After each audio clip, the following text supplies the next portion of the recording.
आदाब, नमस्कार। आप देख रहे हैं उज़ैर की आवाज़ और मैं हूं आज आपके साथ में मोहम्मद उज़ैर।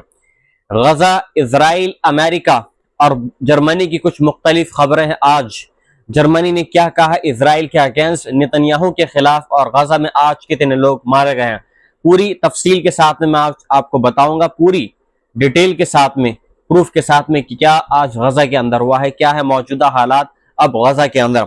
पहली बात कर लेते हैं फिलिस्तीन की, यानी गजा की।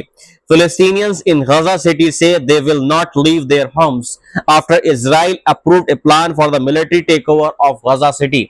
मतलब गजा का जो पूरा टेक ओवर करने का यहाँ पर प्लान नेतन्याहू ने तैयार कर लिया है, लेकिन यहाँ पर यार जमीर जो चीफ ऑफ स्टाफ है इजराइल के यानी आईडीएफ के, उन्होंने पूरी तरीके से यहाँ पर रिफ्यूज कर दिया है नेतन्याहू को कि हम बिल्कुल भी गजा को दोबारा से टेक ओवर करने के लिए एग्री नहीं है। अगर आप गजा को दोबारा से टेक ओवर करने की कोशिश करेंगे तो जो रिजर्व में आईडीएफ के जो सोल्जर्स हैं, 2 लाख, कम से कम 2 लाख रिजर्विस्ट जो आईडीएफ के सोल्जर्स, उनकी जरूरत पड़ेगी और यह बिल्कुल इम्पॉसिबल होने वाला है। कल की वीडियो में मैंने आपको बताया था कि 7 अक्टूबर 2023 के बाद से अब तक कम से कम 80,000 जो आईडीएफ के सोल्जर्स हैं वो पूरी तरीके से अपना दिमागी तवाज़ुन बिल्कुल खत्म कर चुके हैं और उनको जो आईडीएफ का जो रिहेबिलिटेशन सेंटर है वहां पर उनको भेजा जा चुका है।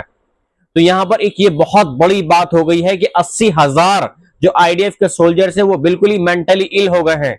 देखिए, जो आईडीएफ के सोल्जर्स हैं वो गजा के अंदर कब तक लड़े, क्योंकि अब उनका जो सामना हो रहा है वो हमास के खूंखार जो मतलब स्नाइपर्स उनके साथ सामने हो रहा है। और इसके अलावा वो चुपके से आते हैं और टैंकों के ऊपर या टैंक को नीचे वो बम लगाकर चले जाते हैं और मिसाइलों से अटैक हो रहा है। गजा इजराइल की जो आईडीएफ उसके अगेंस्ट कर रहा है। यहाँ पर आईडीएफ को बराबर चोटें मिल रही हैं गजा सिटी के अंदर, रफा के अंदर और जो दूसरे मुख्तलिफ इलाके हैं गजा के अंदर। लेकिन यहाँ पर नेतन्याहू अपनी सत्ता को बचाने के लिए, अपनी गवर्नमेंट को बचाने के लिए जो आईडीएफ की जो सोल्जर्स हैं, 2 लाख रिजर्विस्ट जो आईडीएफ के सोल्जर्स, इसके अलावा जो अभी ऑपरेशनल मोड में है गजा सिटी के अंदर, उन सब की जो जान है वो दांव पर लगा चुके हैं। इसके अलावा यार जमीर, जिनके बारे में मैंने कल आपको बताया था, जो आईडीएफ के चीफ ऑफ स्टाफ हैं, उनकी तरफ से पूरी तस्दीक हो गई है कि अगर आपने गजा को दोबारा से टेक ओवर करने की कोशिश करी तो यहां पर एक बहुत बड़ा एंडलेस वॉर होने वाला है। और इसके अलावा जर्मनी ने पूरी तरीके से जो एक्सपोर्ट का काम था, जो इजराइल को जो एक्सपोर्ट जो वेपन्स होते थे जर्मनी के की तरफ से, उसको पूरी तरीके से